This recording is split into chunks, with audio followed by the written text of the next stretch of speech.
Hi there, Claire and I are all double denned up and ready to go at the Forum in Darlington. Just so you know, David is the one wearing the black cap. First up today is an excellent performance from art rockers Cat Ryan.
We didn't become a full band until 2018 because we all came to Newcastle University.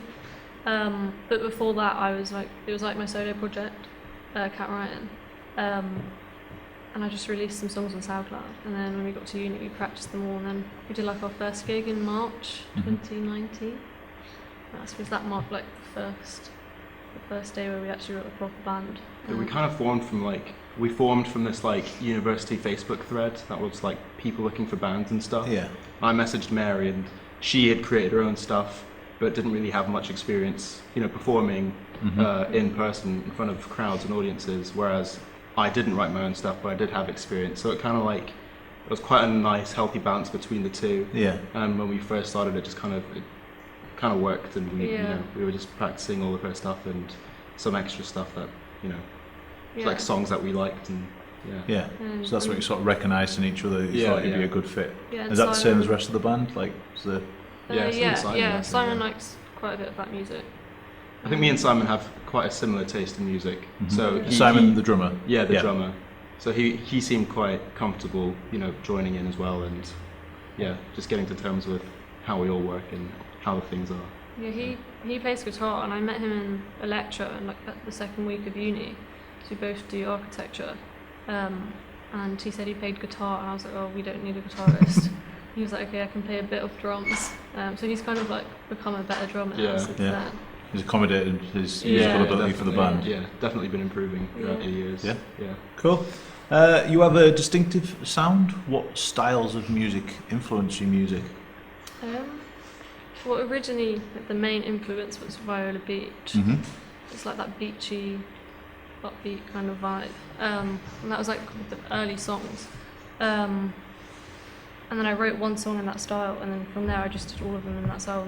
But then they kind of like developed to be more synth sounding. I did more like different sounds and experimented with some new sounds, and it kind of developed to that. Yeah. When I've listened to like our music, it sounds almost like some of it's sort of Vampire Weekend-y. There's bits of it that's kind of Wolf Alice-y, and there's a lot of, I don't know, there's multiple indie bands that sort of influence the sounds that are there, and there's a lot of, like, for example, Blessed Through the TV. There's a bit of cultural variation in that one, because I think there's like different types of instruments and stuff like that.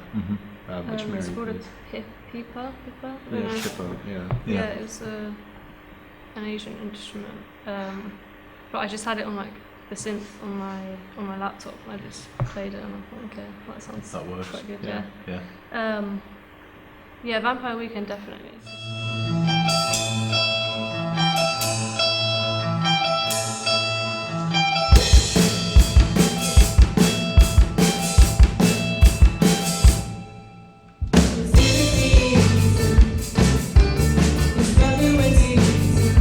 so good.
according to your social media, you define yourself as a modern art rock band. Aside from music, what other creative disciplines do you take inspiration from? Well, mannerism. You can hear like a banjo in it, and I played banjo. That was like my first instrument really since I was like 8. You did Irish dancing, didn't you? So I feel like that's kind of an indirect influence. Irish music. I did Irish dancing, but I quit that really early on. Wasn't good at it. But yeah, I did Irish music. We played in like a group. We competed in Ireland and England. So I just decided to incorporate some banjo in that. Yeah. In that song, yeah. And what about literature? Obviously, the Mary Shelley and like, the lyric from the lyrical side. Jack the Ripper. Yeah, not like as, history and stuff like that. It's not as deep a tie as you'd think. No. It's like I just had made the whole song without any lyrics, and I brought it into school like to show my friends, and they do English literature. Well, they did English literature, and so they're much better at writing lyrics than me. So I got them to just randomly come up with it. It doesn't really make sense. The whole song doesn't really make sense. And the Jack the Ripper bit is like about this Jack the Ripper walking tour I went on that year in London. Yeah, the whole song is kind of just about memories from 2018. Yeah, that's good. And you're crowdfunding for a debut EP at the moment. Yeah. How valuable is it for a new band to be able to tap straight into your fans and involve them in the process of recording and releasing a new project? Super valuable, yeah. Especially in a sort of climate like today, like now with the pandemic and stuff like that. Bands have been trying to find creative, alternative ways to not just earn money, but just to sort of, share the creativeness. And we've been quite lucky to tap into our fans, like you said. And yeah, it's just really, really helpful to be able to communicate with fans constantly when you're not, gigging, and to be able to have that support there and for them to give you feedback and, just support you with what your plans are for the future, which for a lot of bands is, it's difficult to plan ahead when the future is quite unsure now. It's quite uncertain. And how is the EP coming along? And what can you, if at all, tell us about it? Well, there's going to be 4 songs, we think, and 3 of them are already written. There's just one I'm writing at the moment. I think it could be the next hit. Humble. Yeah. But yeah, the 3 songs are like kind of old songs. I think maybe were written about 3 years ago, but we never professionally recorded them. And yeah, I think once the other song's written, after I'm finished with like university, I can focus on finishing that song, and then we'll probably go to the studio.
Hi there, hope you can hear me. Thank you, Caroline, for those cool tunes. On a slightly more relaxed note, we now have some lovely, thoughtful pop sensibilities of Jodie Nicholson at Middlesbrough Town Hall. I crave the warmth of your city streets.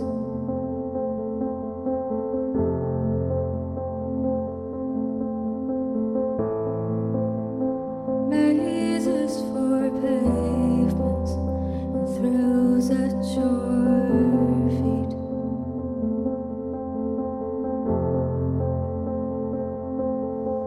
It's a life worth living if you can bear the leaving, pulls you under.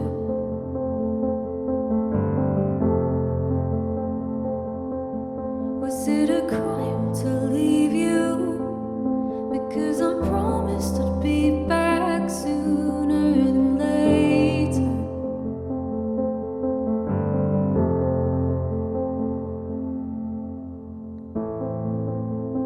Friends paint by numbers to color you in.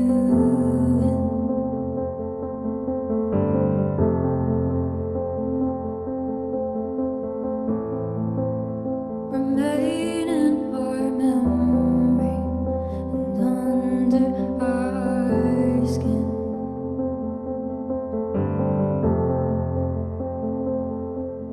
'Cause you're a life worth living, but we can't bear the leaving, pulls us under.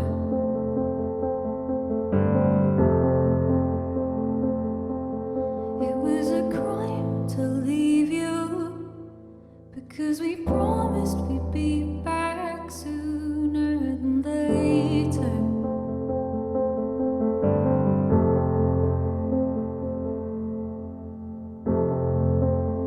And how could I ever explain that I'm losing it without you near? And what if I began to explain that I'm losing it without you near? Without you near.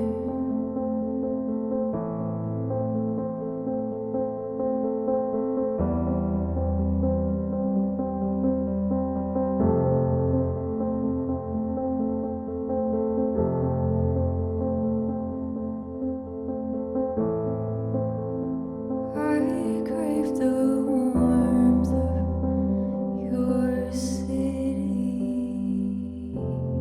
streets. Hi Jodie. Hello. Thank you very much for your performance. Beautiful as always. Really enjoyed it. Did you enjoy being back on stage? Yeah, it's really nice. Like just being able to play it and hear a much fuller sound than being at home and playing them after so long. So yeah, I bet. it's been really nice. So I want to talk about your recent single Move. I saw a bit of a change in musical direction for you, kind of a bit more of a synth pop sort of vibe. What sort of inspired that, and can we expect any more?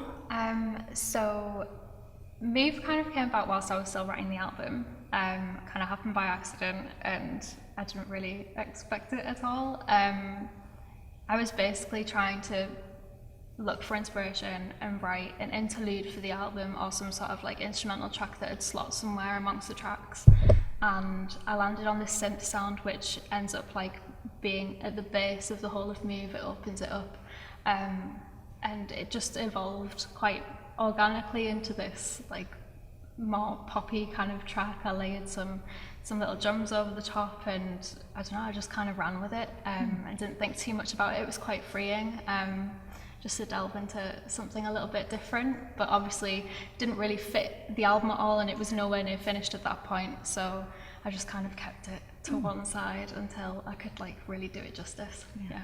Is there anything more like that coming for the future, do you? Yes, so I have one song which is a similar kind of direction, and it's 7/4, but you can still dance to it, so it's kind of cool. Yeah. Good. And you remixed and re-released Move as well, didn't you? So what kind of inspired the move to the move to do a remix, and like what can a good remix kind of do to a song? For me, I've always loved remixes. I've always loved the idea of somebody taking a song of mine, like, and just putting their own stamp on it, you know. I love listening to electronic kind of music. My music taste goes across like many different genres anyway. So I kind of love the idea of taking this song, which kind of feels like a bit of a middle ground, and pushing it in different worlds and spaces with other people on board. So it felt really fitting to kind of do it with that track. And in terms of what a remix can bring to it, I just think it can be really magical if, you know, so my friend Charlie Dancer, who is the Data Age, I love his music and what he creates, and I just knew that he could do some really beautiful things with it and take it to another level that I would never be able to do myself. So yeah, I think collaboration is so important, and yeah, it was a really, really lovely thing to release and put out in the world. Yeah. I was going to say, that kind of spirit of collaboration. Are there any other local artists that you particularly like to work with? I've been doing a fair bit of songwriting in like the past year. There's Eddie Scott who is doing he's kind of made a company called Write Your Song, so he's co-writing with people and doing amazing things with that. He plays in a band called Picnic and This Moment's Right. And then, oh my gosh, there's so many people. Callum Pitt for one. And I don't know, there's a whole host of people.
Promise you won't run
workshops with Tees Music Alliance.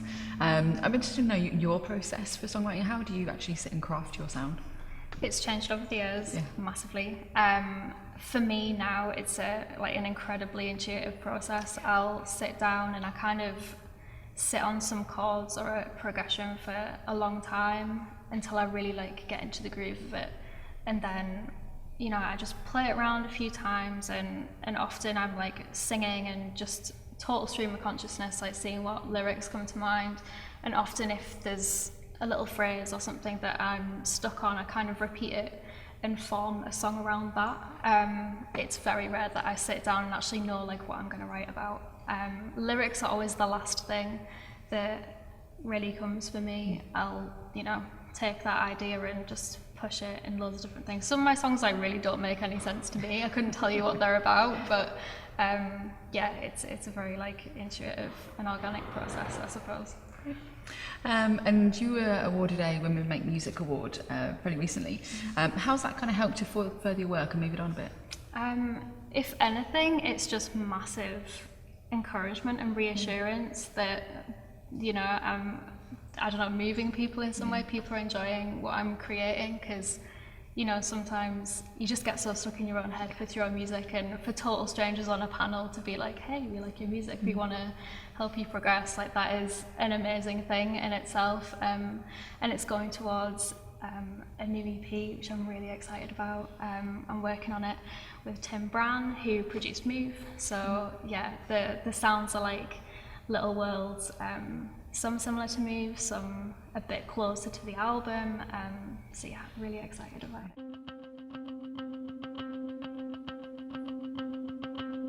Have you said you're sorry for all you've done? I keep giving up hope when